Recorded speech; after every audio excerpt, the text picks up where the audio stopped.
un miracle lors de ce culte. En tout cas, c'est ce que nous souhaitons de tout notre cœur. Et c'est ce que nous demandons au Seigneur pour qui que ce soit, dans cette salle ou vous là où vous êtes, que le Seigneur, parce que son esprit est partout, eh bien, il agit dans votre vie, afin que vous receviez cette guérison, en tout cas cette délivrance que vous avez besoin. Je vais demander aux frères et sœurs qui sont ici de se lever parce que, eh bien, effectivement, nous sommes dans la joie d'appartenir à Jésus-Christ, à cette grande famille. Et nous voulons simplement honorer son nom parce qu'il est le rocher, il est le roseau qui, eh bien, change l'eau amère. Il est celui qui, eh bien, nous guide. Il est celui qui nous protège. Et nous allons, eh bien, le mettre à l'honneur ce matin. Si votre âme est accablée, eh bien, simplement dites, comme nous allons le faire maintenant, dans la bataille, je dirai, ma grâce te suffit. Parce que, frères et sœurs, en Christ, nous avons reçu toutes les ressources nécessaires. Jésus dit dans sa parole, dans Jean, « Celui qui me connaît, connaît le Père. » Mais non pas une connaissance qui se révèle par des enseignements humains, mais une connaissance au travers de l'Esprit. Si nous n'avons pas cette connaissance à travers de l'Esprit de qui est Jésus, nous ne connaissons pas Dieu.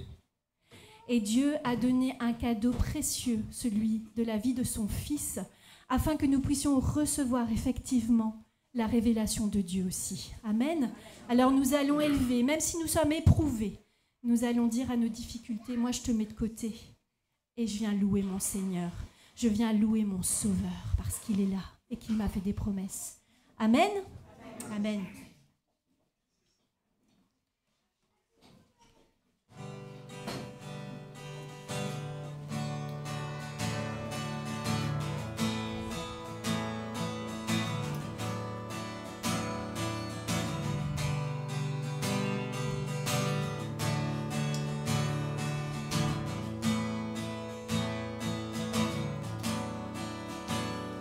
Quand mon âme est accablée dans la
es un Dieu inébranlable. Tu es celui qui est et qui ne change pas. Seigneur, merci, il n'y a pas de variation dans ton humeur, il n'y a pas de variation dans qui tu es, Seigneur. Et je te demande encore ce matin de venir te révéler à nous, à chacun d'entre nous, Seigneur, parce que nous avons besoin, dans cette croissance et en avançant sur ce chemin, de toujours en connaître davantage sur toi.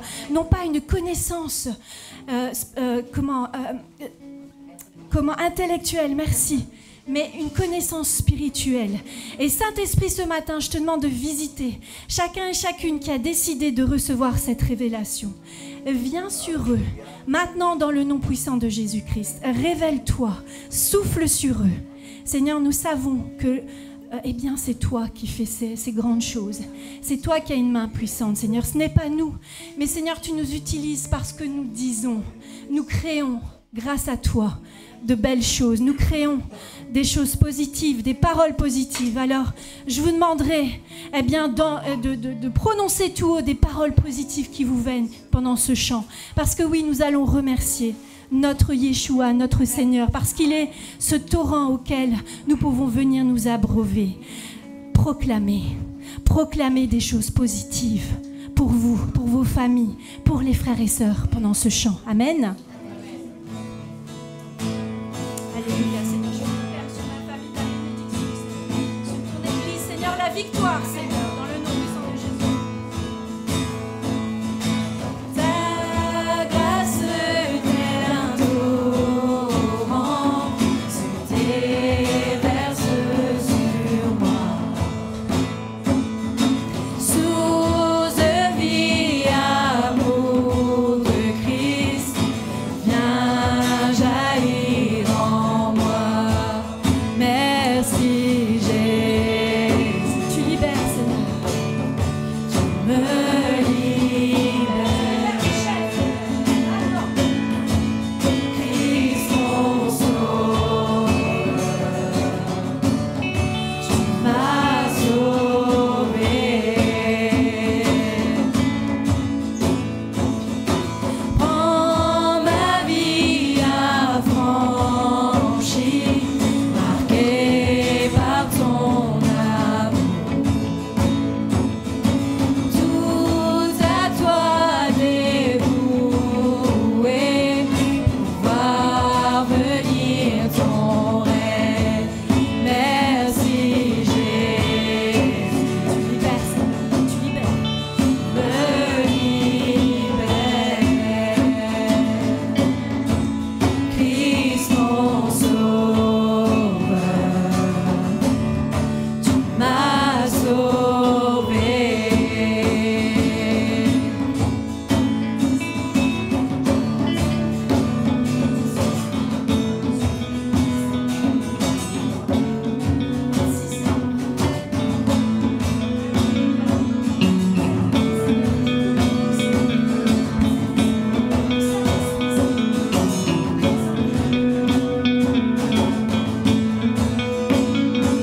merci pour tout ce que tu as accompli, merci. Merci pour tout ce que tu fais dans nos vies, Seigneur. Merci, tu es mon rocher, tu es ma forteresse, Seigneur, mon Dieu. Mon âme te loue, Seigneur. Je te dis merci, merci pour tous tes bienfaits. Merci, Seigneur. À toi la gloire, à toi toute la reconnaissance, Seigneur. Reçois toute l'adoration. Et tu mon Père. À toi la gloire, Jésus. Amen. C'est vrai, Seigneur, je t'aime, Seigneur, parce que tu m'as aimé en premier, Seigneur. Merci pour ta grâce, merci parce qu'un jour tu as fait tomber les écailles de mes yeux, Seigneur. Je dis merci parce que c'est toi et toi seul qui libère, Seigneur Jésus, qui délivre les captifs, Seigneur Jésus, alors que ta lumière brille dans les ténèbres, Seigneur Jésus. À toi la gloire, à toi l'honneur, la louange, l'adoration, la reconnaissance de mon cœur, Seigneur Jésus-Christ. Amen. Seigneur, c'est toi qui nous montres le chemin. Et parfois, c'est vrai que nous avons du mal à prendre la bonne direction. Alors aide-nous, chacun d'entre nous, Seigneur, à prendre la bonne direction. Parce que tu es le bon berger, c'est toi qui marches devant nous. Alors on n'a rien à craindre. Ça peut être parfois nos craintes, nos désobéissances, parce qu'on ne veut pas, parce qu'on a peur. Mais Seigneur, enlève toutes ces choses de nos cœurs. Seigneur, tu as dit que... Seigneur, sans la sanctification, nul ne verra Dieu. Alors Seigneur, je te demande vraiment que ce soit les craintes, les désobéissances ou autres dans nos vies qui nous empêchent de te suivre, de prendre le bon chemin. Oui, Seigneur. Parce que tu nous le montres, Seigneur, que nous puissions t'obéir. Seigneur, merci parce que tu es le bon berger. Ton amour surpasse toute chose, Seigneur. Alors Seigneur, que nos cœurs vraiment soient attentifs à ce que tu nous demandes. Et merci Seigneur parce que tu es un Dieu présent, un Dieu proche de nous. Tu as ouvert le chemin. Le voile a été déchiré, a été ouvert en deux afin que nous ayons cet libre accès à toi au travers de Jésus-Christ. Alors merci, merci pour tout. Merci pour tout cet amour. Et je te demande pardon pour tout ce qui te glorifie pas dans ma vie, Seigneur. Mais Seigneur, merci. Parce que tu prends la main chaque jour. Tu me conduis chaque jour. Et pour ça, je veux te dire merci, Papa. Au nom de Jésus-Christ, Amen. Et vous qui étiez autrefois étrangers et ennemis par vos pensées, par vos mauvaises œuvres, il vous a maintenant réconciliés par sa mort dans le corps de sa chair, pour vous faire paraître devant lui saint, sans défaut et sans reproche. Si du moins vous demeurez fondés et inébranlables dans la foi, sans vous détourner de l'espérance de l'évangile que vous avez entendu, qui a été prêché à toute créature sous les ciels, et dont moi, Paul, j'ai été fait ministre. Ainsi donc, comme vous avez reçu le Seigneur Jésus-Christ, marchez en lui, étant enracinés et fondés en lui, et affermis par la foi, d'après les instructions qui vous ont été données, et abondez en actions de grâce. Seigneur, oui, nous voulons te remercier infiniment, mieux que nos paroles, mieux que notre cœur, pour ce que tu as fait pour chacun d'entre nous. Seigneur, apprends-nous à regarder à la croix, apprends-nous à nous souvenir de ce que tu as fait chaque jour pour nous. Seigneur, merci parce que tu es celui qui nous tient debout. Tu es celui qui est une ferme espérance. Tu es celui, Seigneur, qui nous a donné cet amour vraiment inouï et qui l'a prouvé en mourant à notre place. Alors, Seigneur, que vraiment nos cœurs soient débordants de joie aujourd'hui pour te dire merci du fond du cœur pour tout ce que tu as accompli pour nous et que nous étions incapables de faire. Que toute la gloire te revienne, Seigneur. Amen. Amen, Seigneur. Si la lumière me glace et le soleil me menace, créateur des étoiles, mon secours est en toi. Si mes larmes ruissellent et que mon cœur chante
que tu prospères à tous égards, dans tous les domaines de ta vie. Je désire que tu prospères, comme prospère l'état de ton âme. Mais comment l'état de ton âme prospère-t-il? Comment prospère l'état de ton âme? Es-tu dans la peine, dans la joie, dans la souffrance? Tu viens devant moi et tu demandes, mais tu n'attends pas la réponse. Tu viens devant moi et tu cries, mais tu n'écoutes pas ma réponse. Laisse-moi te parler, laisse-moi te répondre. Reste dans le silence devant moi. Écoute ce que j'ai à te dire. Je veux parler à ton cœur. Je veux te dire tout mon amour. Je veux que tu prospères à tous égards. Dans tous les domaines de ta vie. Dans tous les domaines de ta vie. Dans la santé. Dans les finances. Dans tout ce que tu as besoin.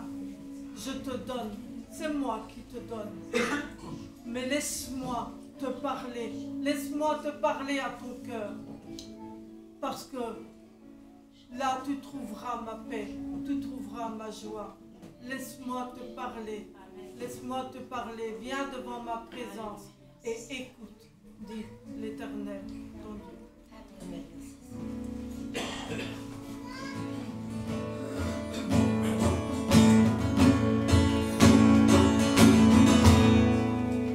Si Dieu a mis un rêve dans ton cœur, et regarde-le comme un trésor. Quoi qu'on dise, protège la vision avec passion. Quand tu sais que tout ton être, que ce rêve ne vient pas de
Seigneur. Merci parce que, Seigneur, tu nous donnes la force. Seigneur, tu nous donnes le souffle de vie chaque jour. Seigneur, merci parce que tu es présent, Seigneur, avec nous, même quand on est infidèle. Seigneur, merci parce que même quand nous, on est infidèles, Seigneur, tu restes fidèle. Alors, Seigneur, merci pour tout ce que tu fais chaque jour. Merci, Seigneur, que tu puisses continuer de nous faire avancer, Seigneur, selon ta parole. Seigneur, qu'on ait à cœur de te mettre en premier, Seigneur, dans tous les domaines de nos vies. Seigneur, vraiment, merci. Seigneur, une prière de reconnaissance que je veux t'adresser ce matin. Seigneur, vraiment, merci pour tout ce que tu fais dans ma vie, pour ce que tu as déjà fait. Merci Seigneur parce que tu continues de me transformer. Seigneur, vraiment, j'appelle Seigneur ton Saint-Esprit ce matin. Seigneur, que tu puisses passer dans les rangs, Seigneur. Qu'on puisse avoir des cœurs d'adorateurs, Seigneur, envers toi et te remercier. Seigneur, je t'ai prié dans le nom puissant de Jésus-Christ. Amen, amen. Je vous ai dit tout à l'heure, frères et sœurs, de nos bouches sortent des paroles, qu'elles soient positives ou négatives. Merci de votre attention, ce n'est pas terminé. Que ce soit positif ou négatif, ça a un impact. Ça touche le monde spirituel. Nous, en tant qu'enfants de Dieu, nous savons qu'il y a un monde spirituel. Le Seigneur nous a donné des armes et ensemble, parce que la parole le dit, 1 en bas 1000, 2 en bas 10 000. Imaginez-vous. Imaginez-vous quelle puissance peut se dégager par nos mots. Alors ensemble, par ce chant, nous allons ébranler le territoire de l'ennemi. Amen. Amen. Vous êtes dans la faiblesse, vous pouvez quand même ébranler le territoire de l'ennemi. Déclarez-le à votre âme. Déclarez-le dans votre cœur. Seigneur, tu vis en moi. Et cette puissance, elle est plus grande que celui qui vit dans le monde. Amen.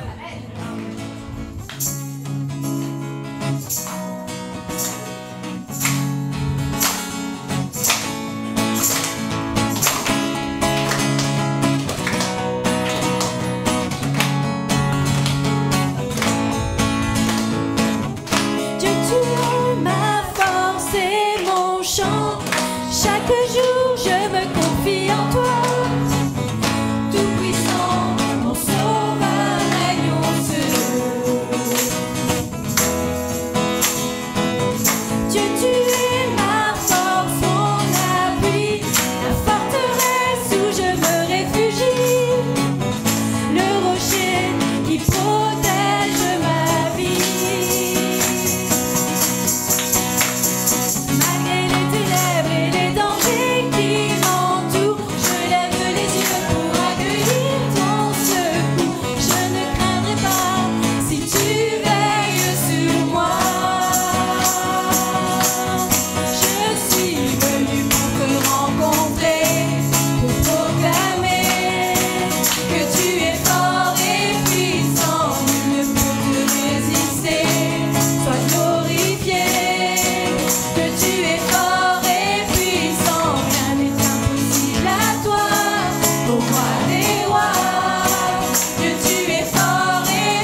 Bien, bonjour l'Assemblée.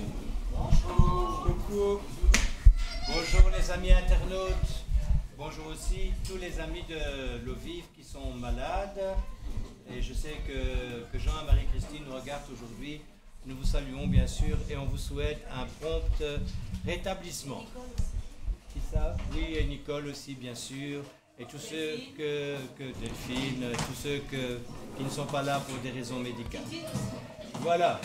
Je vais appeler Michel qui va nous apporter quelque chose d'édifiant sur notre Seigneur. Amen. Amen. Amen. Et je te mets la montre ici. Il me met la montre parce qu'il sait que quand je ne vois pas l'heure, c'est dangereux, n'est-ce pas?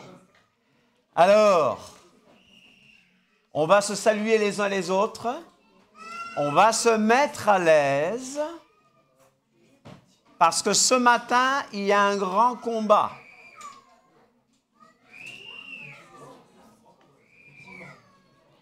Il y a un grand combat dans vos cœurs. L'ennemi vous rappelle vos problèmes, n'est-ce pas? Mais le Seigneur vous dit qu'il a ce matin un message pour chacun d'entre vous. Nous allons nous lever et j'aimerais te demander de se lever, c'est se dégager de sa chaise. Et je prie pour que tout le monde soit connecté au ciel. Je perçois un grand combat dans les cœurs. Un grand combat. Il y a un ennemi de nos âmes et il y a un amoureux de nos âmes. Tu préfères l'amoureux? Parce que dans l'amoureux, il y a la vie. Il nous donne la vie, le mouvement et l'être. Tu vas toucher quelqu'un, tu vas l'encourager. Tu vas lui dire, le Seigneur sait ce que tu traverses. Il connaît tes combats. Il connaît tes luttes. Il sait ce que tu traverses. Encourage quelqu'un. On n'a pas peur de se toucher, n'est-ce pas? Encourage quelqu'un. Touche quelqu'un. Touche ton frère. Voilà, c'est bien ça. Encourage-le. Et dis à la personne à côté de toi, tu es au bon endroit. Tu m'as donné une montre dont je ne vois pas l'heure. C'est très dangereux, hein? C'est comme si j'étais dans un autre monde. Je vais vous demander d'ouvrir vos Bibles dans Acte 17. Amen. Dans Acte 17. Voilà. Et le Seigneur va parler. Et quand le Seigneur parle, on l'écoute et lui seul, n'est-ce pas? Amen. Amen. N'oubliez pas qu'il a mis dans notre bouche la parole. Il a mis en nous la parole de la réconciliation. Et quand nous parlons, c'est comme si nous parlions en son nom. Nous parlons en son nom, mais c'est comme s'il parlait en nous. Alors je rappelle que ce matin, nous allons parler de la vie, du mouvement et de l'être que nous avons en lui. Alors, nous prenons Acte 17. Et qu'est-ce qui se passe dans Acte 17? Je donne un peu le contexte, parce que j'aime donner le contexte. Dans Acte 17, le contexte, c'est le deuxième voyage missionnaire de Paul. Deuxième voyage missionnaire de Paul, qui a eu lieu entre l'an 49 et l'an 52 de notre ère. D'accord? Voyage missionnaire de Paul. Paul, quand il voyageait, c'était pas comme nous. Il ne voyageait pas par le plaisir. Il n'était pas touriste, mais il allait avec un message. Alléluia. Ces voyages duraient plusieurs mois, si ce n'est des années. N'est-ce pas? Le contexte, c'est le deuxième voyage missionnaire de Paul. Juste avant le chapitre 17, regardez ceci. juste à la fin du chapitre 16, il est dit, quand ils furent sortis de la prison, ils entrèrent chez Lydie. Et après avoir vu et exhorté les frères, ils partirent. Là, ils sont dans la ville qu'on appelle Philippe. Au chapitre 17, je vois ceci. Paul à Thessalonique et à Bérée. Tout le monde dit Paul à Thessalonique et à Bérée. Et après, à partir du verset 16, je vois Paul à Athènes, discours à l'Aréopage. OK? Chers amis, le Seigneur va interpeller vos cœurs pour nous rappeler quelle est notre mission. Notre fonction suprême dans ce monde, c'est l'évangélisation du monde. Paul disait, Christ est ma vie. Pour moi, vivre, c'est Christ. Et la Bible dit, malheur à moi si je n'annonce pas l'évangile. Malheur à moi si je n'annonce pas l'évangile. Au chapitre 17, il est dit, Paul et Silas passèrent par Amphipolis et Apollonie. N'est-ce pas? Vous avez une carte, n'est-ce pas? Et ils arrivèrent à Thessalonique, où les Juifs avaient une synagogue. Verset 2, Paul y entra selon sa coutume pendant 3 Shabbatot.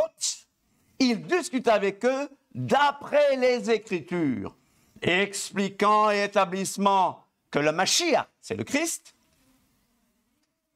devait souffrir et ressusciter des morts.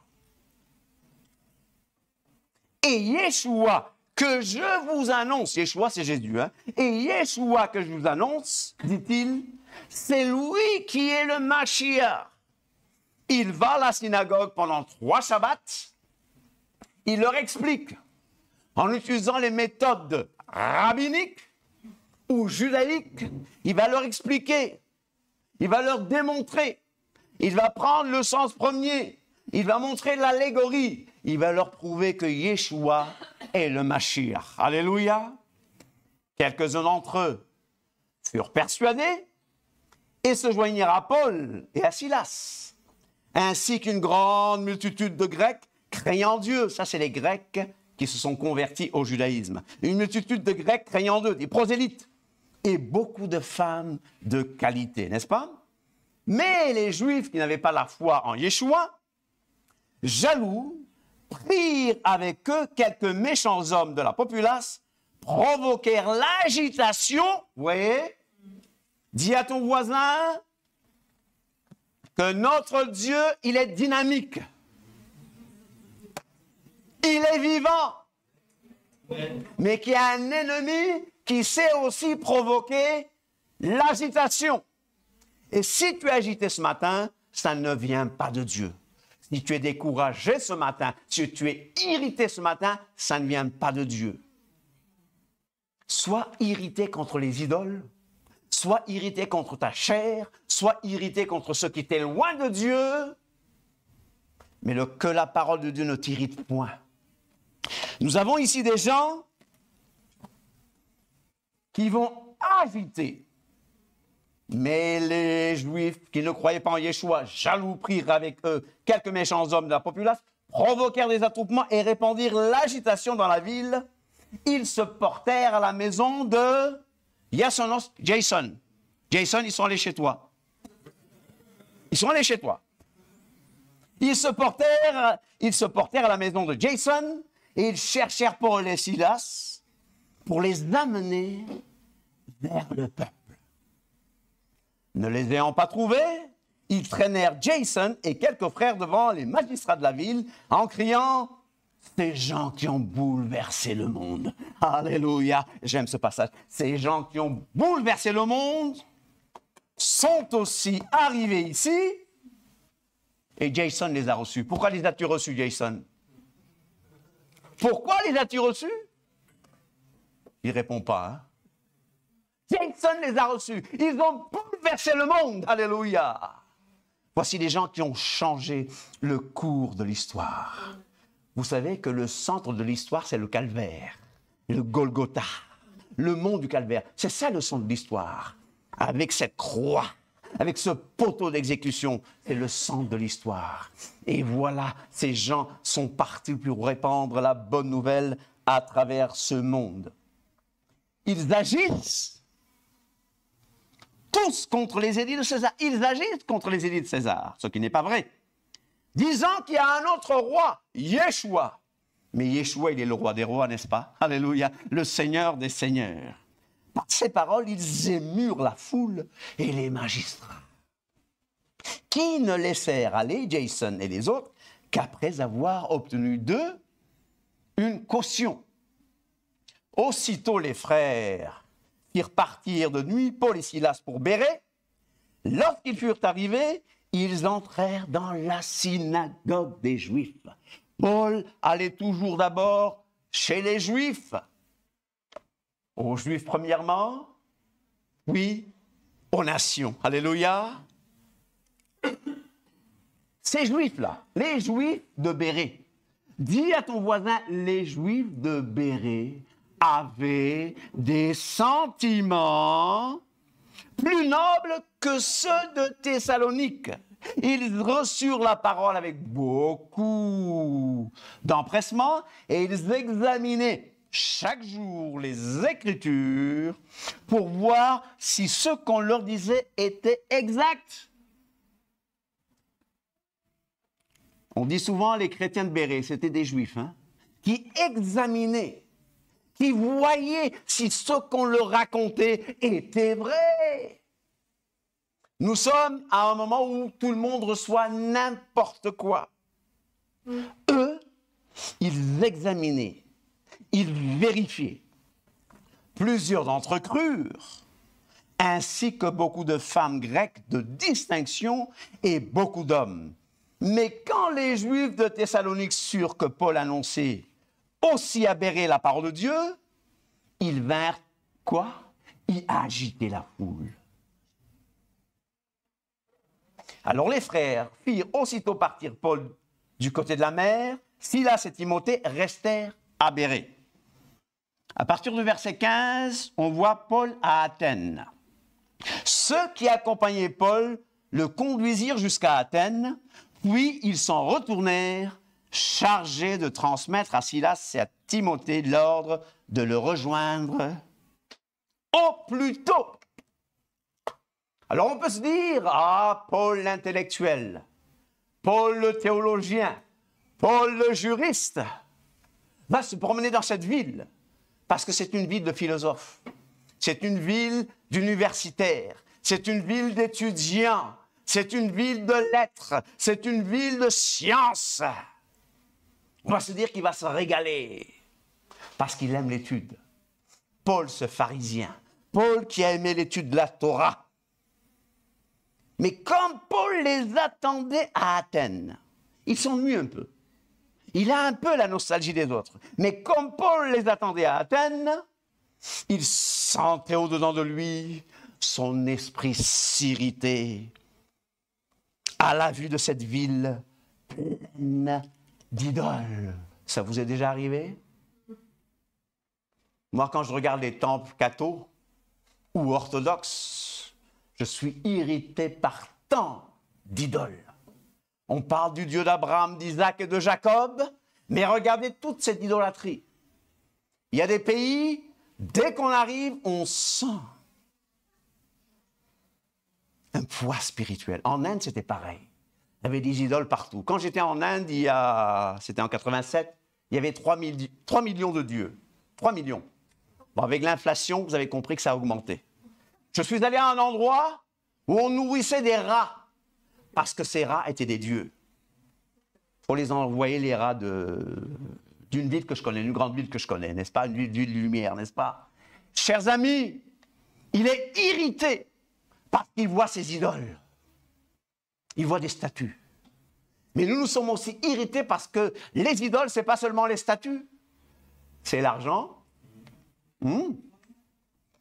Tu n'as pas d'argent maintenant, tu n'es rien. Hein? C'est vrai? Écolo, écolo. Mais on enfonce les pauvres, n'est-ce pas? Le culte du corps, il y a des pays où c'est le culte du corps. Tout passe avant Dieu. Est-ce que ça ne vous irrite pas? N'êtes-vous pas irrité en votre esprit? Voici les bonnes irritations. Il y a beaucoup de choses qui nous irritent dans ce monde. Mais ce monde-là, ça va passer. Ça va passer un jour.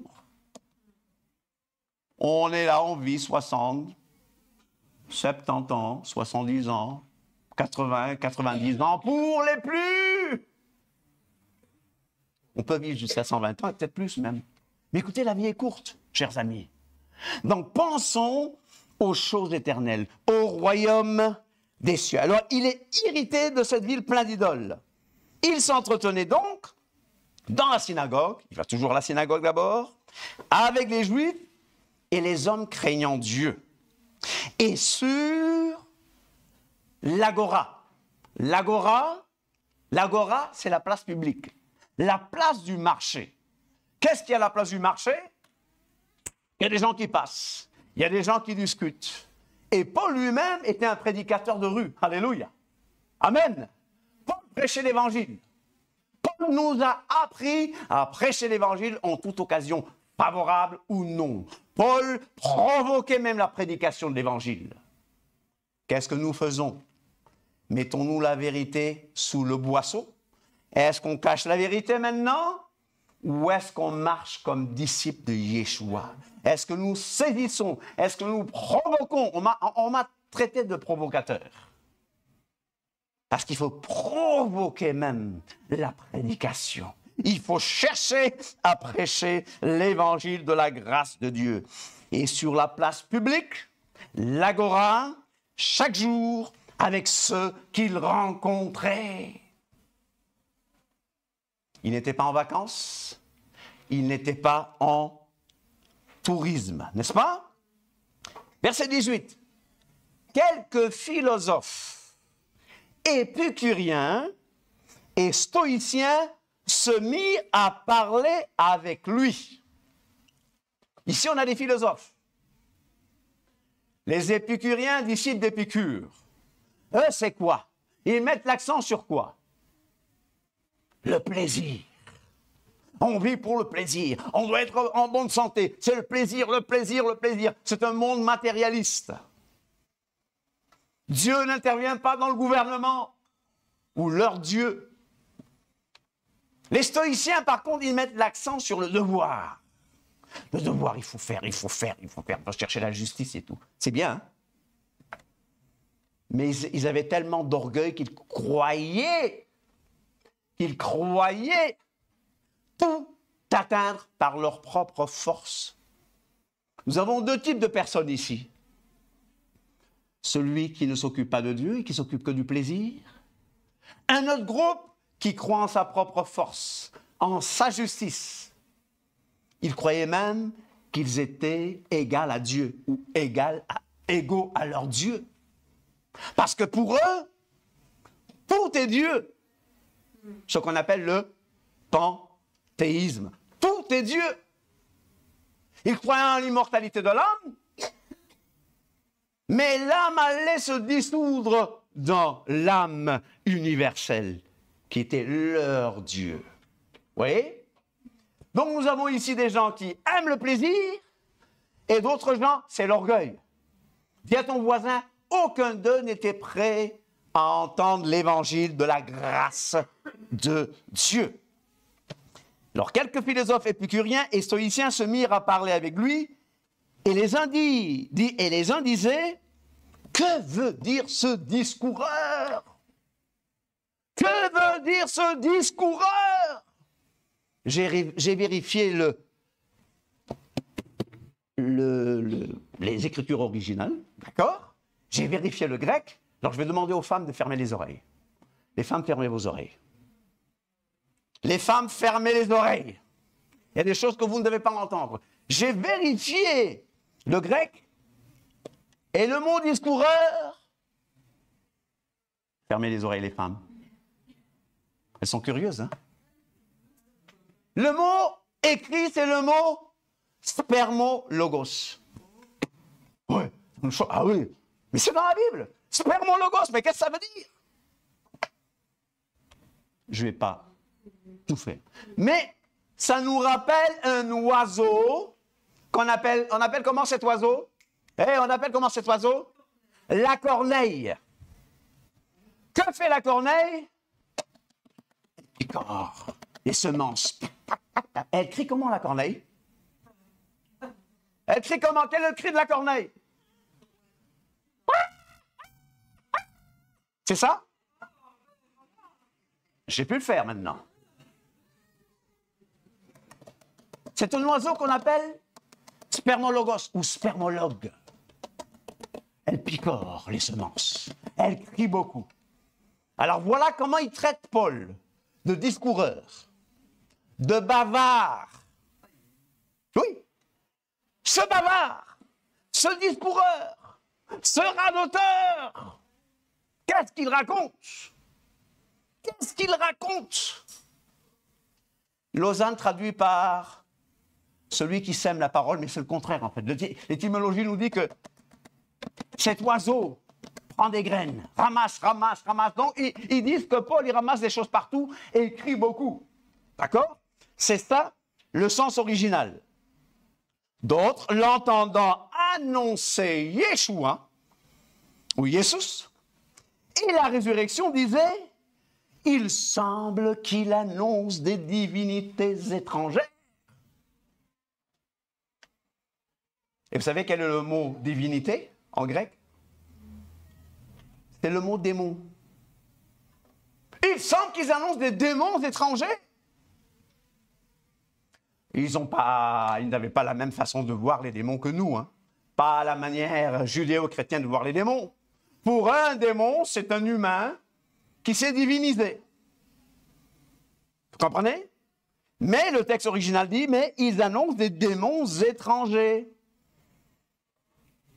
Jésus et la résurrection, disait-il. Oh, Jesus et Anastasis. C'est des divinités étrangères, ça. Waouh! Vous êtes là? Verset 19. Alors ils le prirent et le menèrent à l'aréopage, pas à l'aéroport, à l'aréopage. Ils le menèrent à l'aéropage. Cool! C'est quoi l'aéropage? Cool! Parce que l'aéropage signifie quoi? Aréopagou, c'est quoi? C'est la colline d'Arès. Qui est Arès? C'est le dieu de la guerre, qui est Mars, chez les Romains. Pourquoi est-ce qu'ils vont l'emmener là? Parce que là, il y avait le Conseil suprême, il y avait le Conseil suprême de justice qui jugeait les gens. On l'appelle la colline de Mars. Pourquoi? Pourquoi est-ce qu'on l'appelle la colline de Mars?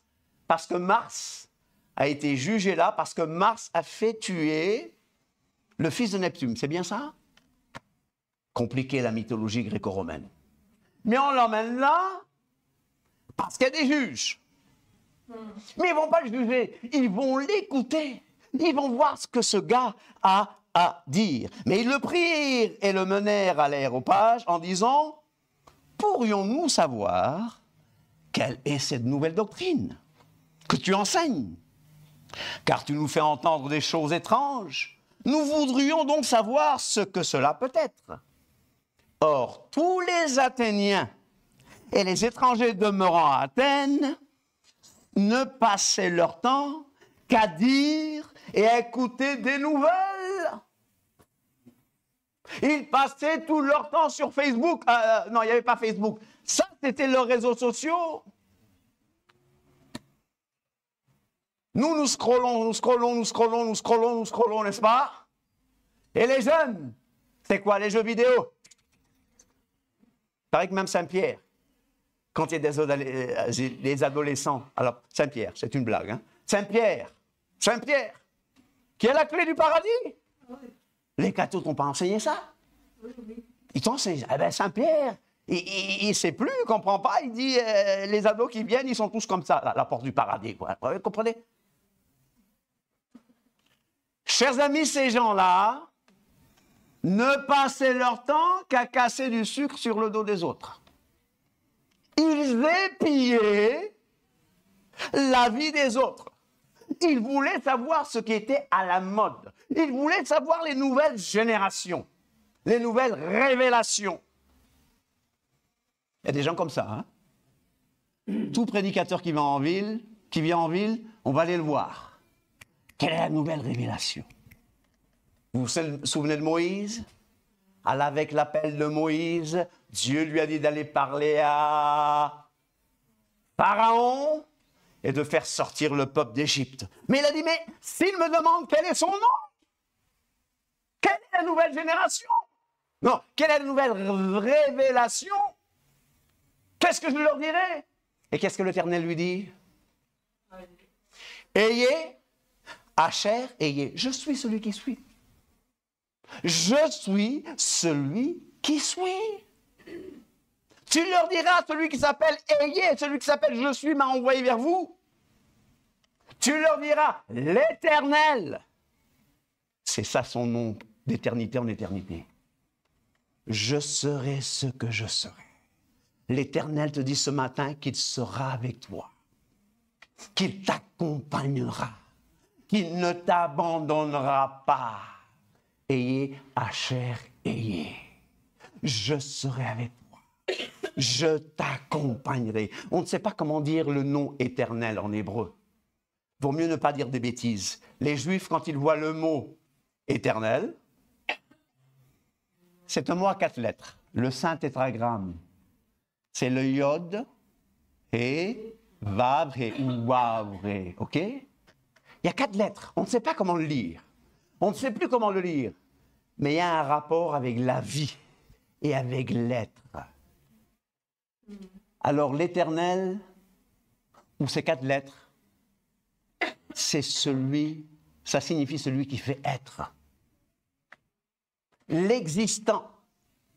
Celui qui te permet de devenir ce qu'il veut que tu deviennes. Dis à ton voisin que Yeshua dit « Je serai avec vous tous les jours ». Dis à ton voisin que l'Éternel est celui qui fait être. C'est celui qui fait exister. C'est lui qui amène toute chose à l'existence. C'est lui qui te donne la vie, le mouvement et l'être. Donc, quand tu dis l'Éternel, tu dis celui qui était, qui est et qui sera. Alléluia. Il vaut mieux dire l'Éternel, on est sûr, que de raconter des bêtises.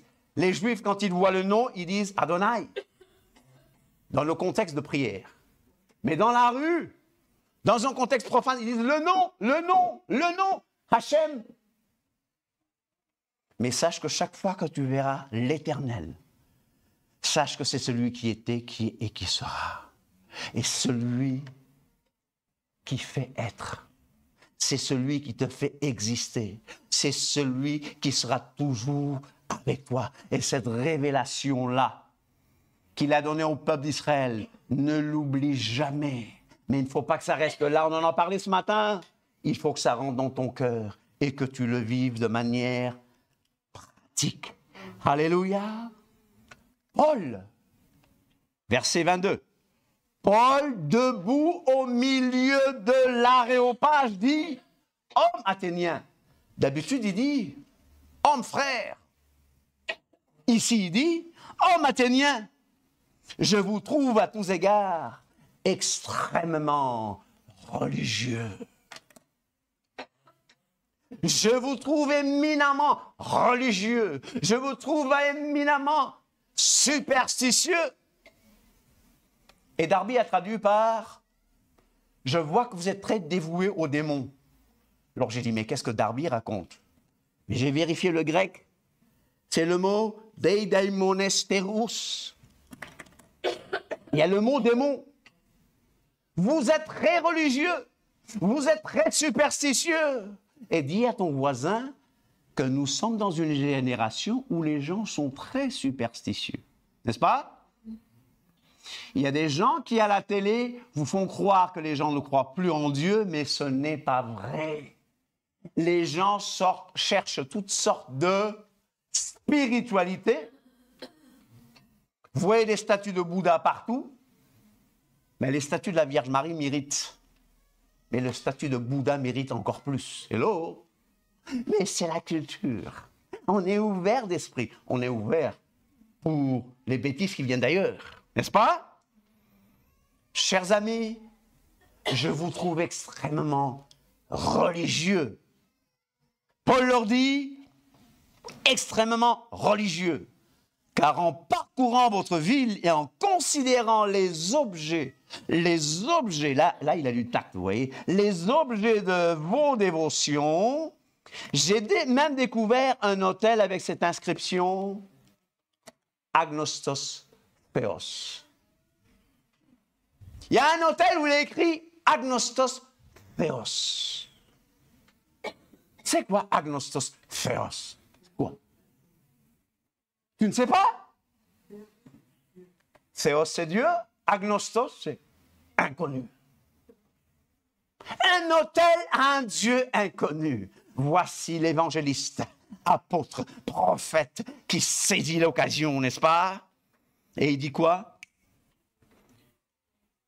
À un Dieu inconnu, ce que vous révérez sans le connaître, c'est ça que je vous annonce. Alléluia.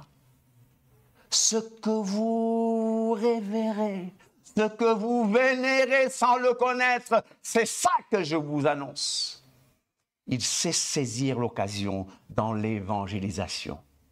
Parce qu'il a étudié. Il a étudié ces gens. Est-ce que toi, tu connais ton auditoire? Est-ce que tu sais à qui tu prêches l'évangile? Est-ce que tu connais l'évangile toi-même? Est-ce que toi-même, tu examines les Écritures? Est-ce que tu te formes? Formons-nous. Profitons des bons enseignements que nous avons ici. Profitons des bonnes formations. Quand j'ai vu ma sœur mercredi, j'étais fier de toi, ma sœur. Alléluia.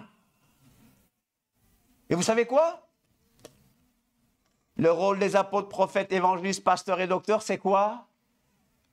C'est le perfectionnement des saints. C'est perfectionner chacun en vue de l'œuvre du ministère. Nous devons travailler pour devenir inutiles. Mais j'espère être toujours utile pour le royaume. Mais nous devons œuvrer pour que vous mettiez à travailler et que vous exerciez votre ministère. Hello? Vous comprenez ce que je veux dire? Est-ce que vous comprenez ce que je vous raconte? Il était formé. Il savait comment aborder les Grecs. Il savait comment aborder les Juifs. Il savait comment aborder les Grecs. Verset 24, le Dieu qui a fait le monde, alléluia, et tout ce qui s'y trouve, étant le Seigneur du ciel et de la terre, n'habite pas dans des temples faits de main d'homme. Là, c'était un autel. Peut-être qu'ils ont bien fait de mettre juste un autel. Parce que le Dieu qui a fait le ciel et la terre n'habite pas dans des temples faits de main d'homme. Hello? Au commencement, Elohim créa les cieux et la terre. Au commencement, Elohim. En fait, c'est dans un commencement, bara, rempli. Elohim qui est un pluriel. Dis à ton voisin, Elohim, c'est un pluriel. Elohim, c'est pluriel. Mais il n'y a pas plusieurs dieux. Elohim, c'est le maître des forces. Ça veut dire le maître des forces. Le maître des puissances. Le maître des puissants. Dis à ton voisin, je suis du bon côté. Je suis du côté de celui qui fait être. Je suis du côté de celui qui est le maître des forces. Au commencement, Elohim créa les cieux et la terre. La terre était informe et vide. Aretz ayeta tohu vavohu. La terre était tohu vavohu. La terre était tohu vohu. Les scientifiques appellent ça le chaos primitif. Mais la terre était informe et vide. Voilà pourquoi l'Éternel allait remplir la terre et mettre de l'ordre. Dis à ton voisin, s'il y a du désordre dans ta pensée ce matin, si tu es agité ce matin, le Seigneur dit à la tempête dans ton cœur de se calmer. Le Seigneur va mettre de l'ordre dans ta vie. Le Seigneur va mettre de l'ordre dans ta tête. Tu acceptes. Tu es le maître des forces. Alléluia. Et qu'est-ce qui vient après? La terre était informe et vide. La terre était tohu-bohu. Vous connaissez le mot tohu-bohu? Tohu-bohu, c'est français. Ça vient de l'hébreu tohu-vavohu.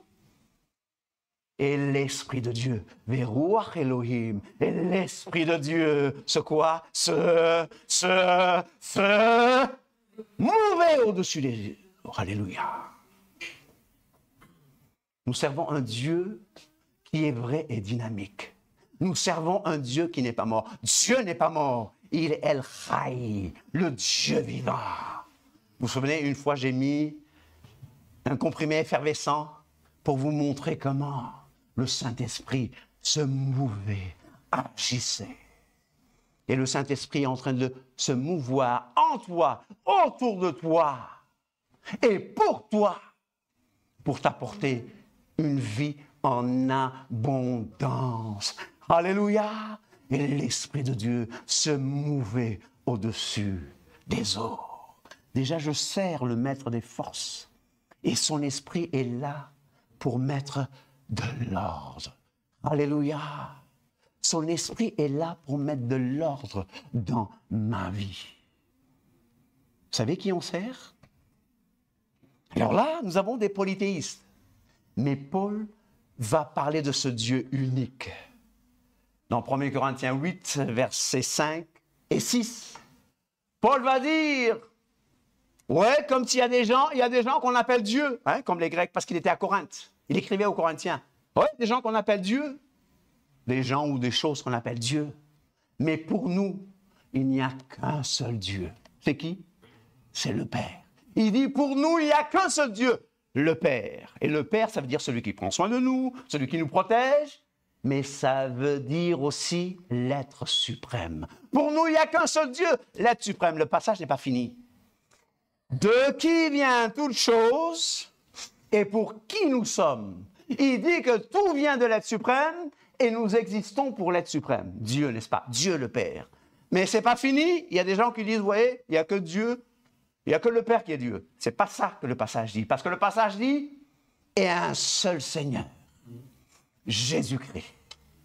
Seigneur dans ce contexte, ça veut dire la manifestation, la révélation, l'apparition suprême du Dieu unique et vrai. Alléluia. Et un seul Seigneur, Jésus-Christ. Par qui sont toutes choses et par qui nous sommes. Dis à ton voisin que tu as été créé par Jésus-Christ, n'est-ce pas? Tu as été créé par Jésus-Christ. Non? Tu as été créé par la parole. Parce que Jésus est la parole de Dieu. Au commencement était la parole. Jean 1. Au commencement était la parole. Et la parole était avec Dieu. Et Jean va utiliser le mot logos. Au commencement était le logos. Et le logos était avec le théos. Et il nous dit, et le théos, dans le grec, le théos était le logos. Donc, et Dieu était la parole. C'est ça l'original. Hein? Dieu était la parole. Donc, pour Jean, quand tu dis logos, dans ce sens, tu appelles Dieu. Amen. Au commencement était la parole, et la parole était avec Dieu, et la parole était Dieu. Ou plutôt, Dieu était la parole. Toutes choses ont été faites par elle. Rien de ce qui a été fait n'a été fait sans elle. Et après, il est dit, en elle était la vie. Alléluia. Dis à ton voisin, dans la parole, dans Yeshua, il y a la vie. En elle était la vie. Cette vie-là, on l'identifie à la vie du Saint-Esprit, n'est-ce pas? À la vie du Saint-Esprit. Dis à ton voisin, sans Yeshua, tu n'es rien du tout. Sans Yeshua, il n'y a pas de salut. Yeshua dit, je suis le chemin, la vérité et la vie. Nul ne vient au Père que par moi. En Yeshua, il y a le Saint-Esprit. Tu ne peux pas avoir le Saint-Esprit sans Yeshua. Tu ne peux pas aller à Dieu le Père, à l'être invisible, qui n'a pas de forme. Parce que les cieux des cieux ne peuvent le contenir. mais qui s'est manifesté, qui s'est présenté parmi les hommes sous une forme humaine. En elle était la vie. Voilà pourquoi le verset 14 de Jean 1 nous dit « Et la parole a été faite chair ». C'est-à-dire la parole a pris une forme humaine. Elle n'a pas cessé d'être Dieu. J'ai vu un ignorant mettre la photo d'une femme enceinte avec un bébé dans le ventre et dit « Voilà les chrétiens, où est-ce que Dieu était quand il est né ?» C'était dans la période de Noël. C'est de l'ignorance. Parce que la parole n'a jamais cessé d'être parole. Elle s'est manifestée sous une forme humaine. Parce que Yeshua, il se manifeste comme il veut. Il est le même hier, aujourd'hui et éternellement. En Dieu, il n'y a pas de changement, ni ombre de changement, n'est-ce pas? Ni ombre de variation. Mais on sait qu'il est unique, on sait qu'il est un, on sait qu'il est saint, mais il peut se présenter à toi comme il veut. Il y a tellement de musulmans qui ont des visions de Yeshua, de Jésus. Ça me rend jaloux. Moi, je n'ai jamais vu Jésus. Je crois que j'ai vu ses pieds. Je crois que j'ai vu une vision de ses pieds sur le bois. Je crois. Je ne suis même pas sûr. Mais Yeshua se révèle à eux. Il est le même aujourd'hui et éternellement. Mais n'oubliez pas que son Père, c'est celui qui fait être. C'est celui qui a dit « Je serai ce que je serai ». Et que Yeshua a dit « Moi et le Père, nous sommes un ». Celui qui m'a vu a vu le Père. Parce que Dieu, le Père, on ne peut pas le voir. Il est invisible. Invisible, il est esprit. Invisible, on ne peut pas le voir sans forme. Mais la Bible nous dit que Yeshua existe en forme de Dieu. Ça ne veut pas dire que Dieu a une forme, mais c'est-à-dire qu'il a les mêmes qualités, qu'il a les mêmes attributs que Dieu. Alléluia. En elle, dans le Verbe, était la vie. Alléluia. Qu'est-ce qu'il dit dans Genèse 1, 26? Dieu dit, faisons l'homme à notre image. Et l'original nous dit, nous montre, faisons l'homme dans notre image, comme notre ressemblance.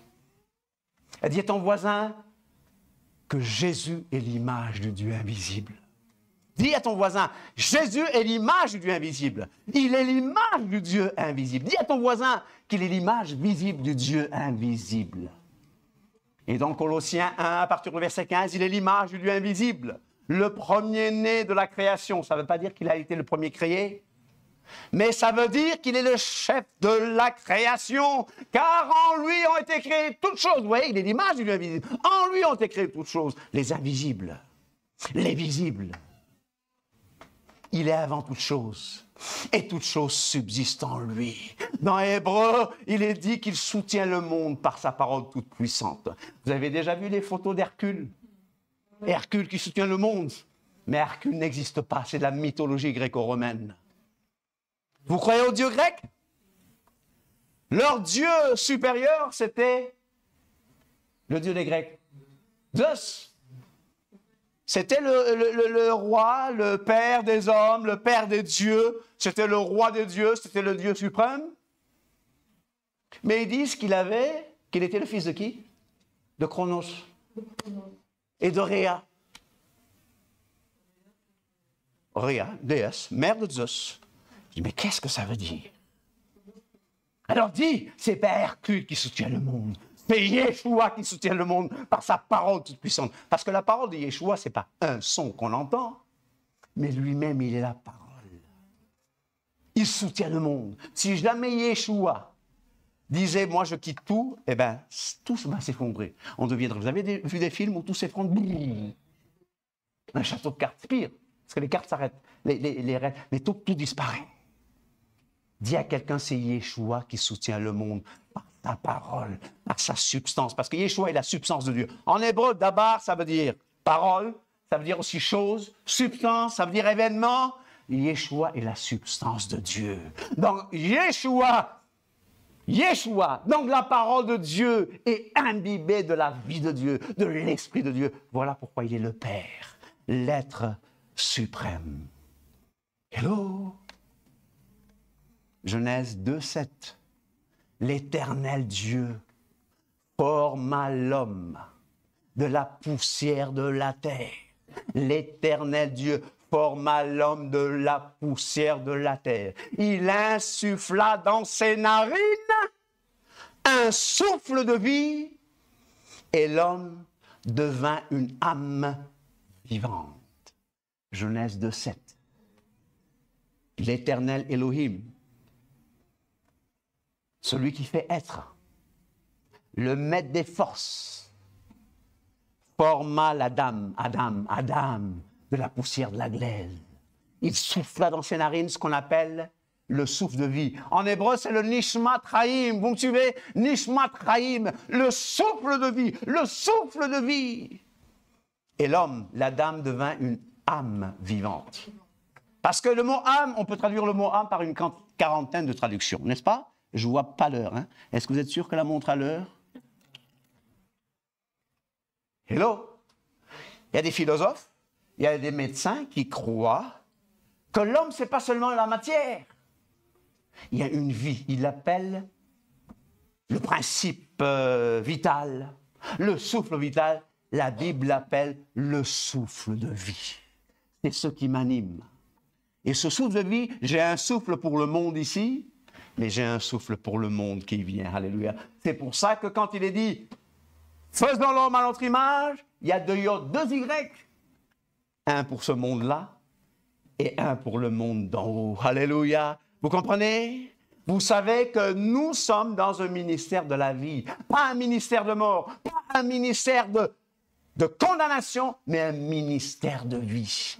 Est-ce que tu vis la vie? Est-ce que nous vivons la vie? Est-ce que nous diffusons la vie autour de nous ou nous diffusons la mort? Quand tu critiques, tu diffuses la mort, tu diffuses la condamnation. Mais quand tu exhortes, quand tu aides, quand tu dis à ton voisin que ça ira, même si le Seigneur ne nous délivre pas du feu, je sais, sache, ô roi, que nous ne plierons pas le genou devant les faux dieux. Chers amis, vous avez besoin d'une chose. Vous avez besoin d'avoir une pensée unique. Je vois beaucoup de gestes là. Il y a des gestes, il y a des gens qui parlent d'autres choses, qui n'ont rien à voir. Sachez que le Seigneur n'aime pas ça. Le Seigneur veut que vous soyez connectés à une seule source, c'est la source céleste, la source du ciel. Quand on chante, quand il descend, qu'est-ce qui se passe? Il y a transfert. Tout s'arrête? Ça dépend. Mais la chanson dit, il y a transfert entre ciel et terre. Tu es préoccupé par tellement de choses.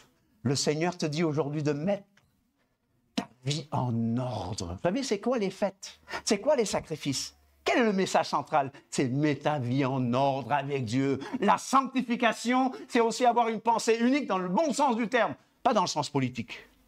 C'est d'être fixé sur le Seigneur. Marthe était préoccupée. Comment je vais le recevoir? Marie a choisi la bonne part qui ne lui sera pas ôtée. Chers amis, apprends à te connecter sur la fréquence divine. Apprends à te connecter sur Dieu. Oublie, tu peux oublier pendant quelques heures ces préoccupations du monde et te connecter sur la source d'en haut. Le Dieu, 24, le Dieu qui a fait le monde et tout ce qui s'y trouve, étant le Seigneur du ciel et de la terre, n'habite point dans des temples faits de main d'homme. Il y a des gens qui nous remontent leur puissance avec les grands temples qu'ils ont. Aux États-Unis, il y a même une cathédrale de cristal. Et ils disent, Dieu nous a bénis. On reconstruit Notre-Dame, c'est très beau, hein? On reconstruit. Pendant ce temps, il y a des gens qui, dans la rue, demandent à manger. Il y a des gens qui, dans le monde, n'ont rien à manger. Chers amis, nous vivons dans un monde d'ingratitude, un monde de requins, un monde de méchanceté. Et c'est à l'Église de se lever et d'arrêter de construire des temples inutiles, de construire tout simplement ce qu'il faut. N'est-ce pas? Amen. On doit aller ailleurs. Parce que l'Assemblée ne va pas grandir au-delà de ses murs. Mais ce ne sont pas des temples de cristal que nous cherchons, mais des choses fonctionnelles pour que vous soyez formés. et relâchés dans le monde comme des ministres de la bonne nouvelle. Dieu n'habite pas dans les temples faits de mains d'hommes. Les cieux des cieux ne peuvent le contenir. Il n'est point servi par des mains humaines comme s'il avait besoin. Et vous savez, ces statues-là, ces statues des Grecs, fallait les transporter, fallait les tailler. C'est ça Dieu? C'est toi qui fabriques Dieu? Le Dieu qui a fait le monde et tout ce qui se trouve étant le Seigneur du ciel et de la terre n'habite pas des temples faits de main d'homme. Il n'est point servi par des mains humaines comme s'il avait besoin de quoi que ce soit. Lui qui donne à tous la vie, la respiration et toutes choses. Il a fait que tous les hommes, sortis d'un seul homme ou sortis d'un même sang, habitassent sur toute la surface de la terre et en déterminé la durée des temps et les bornes de leur demeure. Il a voulu qu'ils cherchassent. Voici ta responsabilité. Il a voulu qu'ils cherchassent le Seigneur et qu'ils s'efforçassent de le trouver en tâtonnant, bien qu'il ne soit point loin de chacun d'entre nous. On dit que Dieu est à la distance d'une prière. En fait, Dieu est partout. Dieu n'est pas tout, comme dans le panthéisme, comme chez les hindous, etc. Mais Dieu est partout. Il est là. Il est là. Il est là. Tout Dieu est ici. Ah, une partie de Dieu est là. Une autre partie à l'assemblée à côté. Non. Dieu n'est pas divisé. Dieu n'est pas fractionné. Dieu est simple dans le sens qui n'est pas fractionné. Tout Dieu est ici. Tout Dieu est en Amérique. Tout Dieu est dans l'univers. Les cieux des cieux ne peuvent le contenir. Comment voulez-vous qu'on dise que ce temple-là, c'est la maison de Dieu? La maison de Dieu, c'est d'abord nous qui sommes saints. Maintenant, parce que nous sommes saints, nous entrons dans ce lieu et ce lieu devient un lieu saint parce que nous sommes saints. Alléluia. Car, voici le thème. Car en lui, nous avons la vie, comme les animaux, le mouvement, il y a le mot kiné dedans, et l'être, doté d'intelligence. Nous pensons, nous vivons. En lui, c'est lui qui donne la vie. C'est par lui que nous avons la vie, le mouvement et l'être. C'est ce qu'ont dit aussi quelques-uns de vos poètes. De lui, nous sommes la race, Génos. De lui, nous sommes la progéniture. Ainsi donc, verset 29, ainsi donc, étant de la race de Dieu, nous ne devons pas croire que la divinité soit semblable à de l'or, à de l'argent ou à de la pierre sculptée par l'art et l'industrie de l'homme. Mais Dieu, écoute bien, Dieu, sans tenir compte des temps d'ignorance, annonce maintenant à tous les hommes en tout lieu qu'ils aient à se repentir. C'est valable pour tous les hommes. Il y a eu un temps d'ignorance, mais voilà une nouvelle saison. Voilà le temps Kairos. Voici le moment favorable. Et la Bible ici, vous entendez sa voix. N'endurcissez pas vos cœurs, que ça soit pour le salut ou pour changer d'attitude. Parce qu'on peut être sauvé et garder une attitude mauvaise. Je sais mieux que toi, je sais mieux que l'autre. Pourquoi c'est lui qui chante et pas moi? Pourquoi c'est lui qui prêche et pas moi? Ça, c'est des attitudes que Dieu déteste. Dites, on a un cantique qui dit « consentir à n'être rien ». Avoir Yeshua pour seul bien. Là, le Seigneur pourra t'utiliser. Nous devons nous repentir de nos mauvaises attitudes, nos attitudes de comparaison. Moi. J'ai été crucifié avec Christ, j'ai été exécuté avec Christ. Ce n'est plus moi qui vis, c'est Christ qui vit en moi. Abandonnons les choses du passé. La semaine passée, c'était abandonnons les enfantillages, les choses du passé. Changeons. Devenez des maîtres, chers amis. Devenez des maîtres. Et si tu ne le connais pas, Aujourd'hui est le jour du salut. Ne laisse pas les choses pour demain. Si tu ne le connais pas, si tu ne marches pas en nouveauté de vie, aujourd'hui est le jour du salut. En tout lieu qu'ils aient à se repentir. Métanoïa en grec. Méta, vous savez, changement. Changement. En français facile, c'est changer. Oh, comment puis-je changer? Non, c'est Christ qui te donnera par sa puissance le pouvoir de changer. En hébreu, c'est tchouva. Faites tchouva. Le Seigneur veut que nous fassions tchouva, que nous changions, parce qu'il a fixé un jour où il jugera le monde.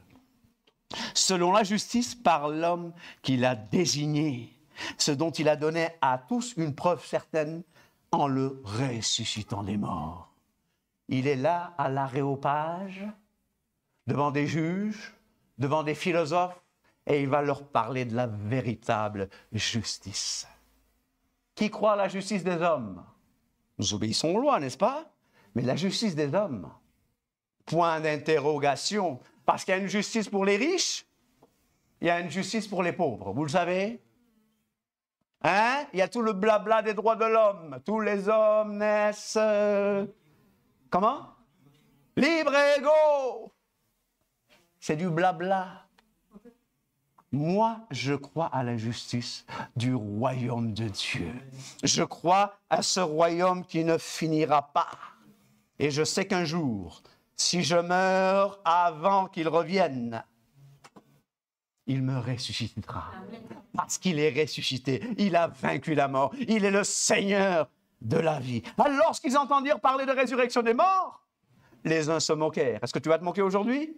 Et les uns dirent, nous t'entendrons là-dessus une autre fois. C'est très poli, n'est-ce pas? Je décline l'invitation. On va t'entendre là-dessus une autre fois. Parce que pour eux, ces philosophes, résurrection du corps, déjà, ils ont une manière bizarre de voir le corps. Pour eux, le corps est mauvais. Pourtant, ils ont plein de statues nues, n'est-ce pas, etc., partout, n'est-ce pas? Pour eux, le corps est mauvais. Lorsqu'ils entendirent parler de résurrection des morts, les uns se moquèrent et les autres dirent, nous t'entendrons là-dessus une autre fois. Ainsi, Paul se retira du milieu d'eux. On se lève. Quelques-uns, levons-nous, quelques-uns néanmoins s'attachèrent à lui et crurent. Denis l'Aréopagite, une femme nommée Damaris, et d'autres encore avec eux. Tu vas peut-être dire, quel message dans la Grèce romaine? Non, c'est la Grèce romaine. Tu vas dire, à Athènes. Mais j'espère que le Seigneur t'a appris quelque chose, qu'il contrôle toutes choses et qu'il va juger le monde par l'homme Yeshua HaMashiach, qui n'est pas n'importe qui. Il est l'image du invisible. Il est le chemin, la vérité et la vie. Tu peux tout faire. Si tu n'as pas Jésus, si tu n'as pas Yeshua, tu n'as rien du tout.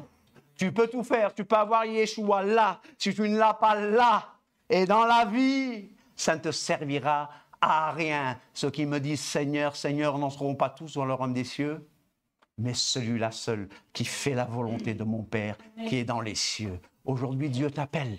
Il t'appelle à évangéliser. Il t'appelle à être un témoin. Il t'appelle à répandre sa parole. Il t'appelle aussi à la sainteté. Il t'appelle à mettre de l'ordre dans ta vie. Tu ne peux plus partir de la même façon. Tu ne peux pas quitter cette salle comme d'habitude. Tu dois, on insiste. Vous avez vu les messages joints qu'il y a eu par Vincent, par Kader, par Koum ces derniers temps? Il y a un appel à plus de profondeur, un appel à plus d'onction. Nous vous en supplions, soyez réconciliés avec Dieu. Nous vous en supplions, Paul disait, je vous en supplie, soyez réconciliés avec Dieu. Soyez réconciliés, lève tes mains vers le ciel et dis Seigneur, que ton esprit touche mon cœur, que ton esprit touche mon âme. Lève tes mains vers le ciel et prie et dis Seigneur, je veux être disponible. Je veux être comme cet apôtre qui a donné sa vie. Et rien ne comptait si ce n'était Yeshua, Yeshua, Yeshua. Il a eu faim, il a été attaqué, il a été lapidé. mais il a tenu. Allons encore prêcher l'évangile. Lève tes mains vers le ciel et supplie. Moi, je vous en supplie. Je vous en supplie. Lèvons les mains vers le ciel. Lèvons les mains vers le ciel. Et je vous en supplie, soyons réconciliés avec Dieu. Si tu ne le connais pas, aujourd'hui est le jour du salut. Si tu le connais et que tu marches dans la désobéissance, aujourd'hui est le jour de mettre de l'ordre. Tu ne sais pas ce qui t'arrivera demain. Demain ne nous appartient pas. Que le Seigneur vous aide, vous garde et vous mène vraiment sur le chemin de la justice.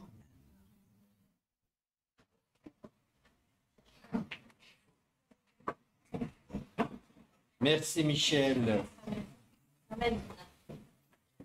Pour ce message qui nous rappelle nos responsabilités. Amen. Amen. Amen. Voilà les amis internautes, je vous salue. Je rappelle aussi à l'Assemblée, bien sûr, que demain, nous avons notre réunion de prière à 20h. Je le redis, je l'ai dit tout à l'heure, mais pour les malades, on ne vous oubliera pas, on ne vous oublie pas. Et on priera particulièrement pour vous demain soir. Je me rappelle aussi que nous aurons notre réunion d'enseignement avec Jacques Collant ce mercredi à 19h30. Je vous souhaite le meilleur pour cette nouvelle semaine qui commence. Soyez tous bénis. Amen.